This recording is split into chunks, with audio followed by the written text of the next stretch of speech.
Sabunçu rayon polis idarəsinin narkotiklərlə mübarizə bölməsinin əməkdaşları narkotik vasitələrin qanunsuz dövriyyəsinə qarşı növbəti əməliyyat keçiriblər.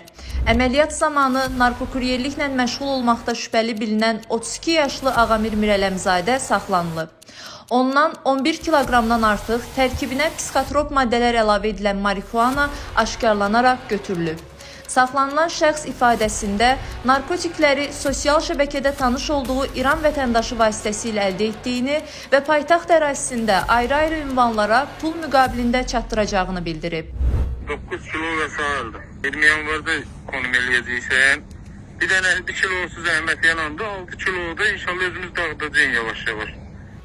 Faktla bağlı başlanan cinayət işi üzrə istintaq araşdırmaları davam etdirilir. Qeyd edək ki, Sabunçu rayonunda polis əməkdaşları tərəfindən cari ilin əvvəlindən bugünə qədər keçirilən əməliyyatlar zamanı 95 kiloqram müxtəlif xassəli narkotik vasitə və psixotrop maddə qanunsuz dövriyyədən çıxarılıb.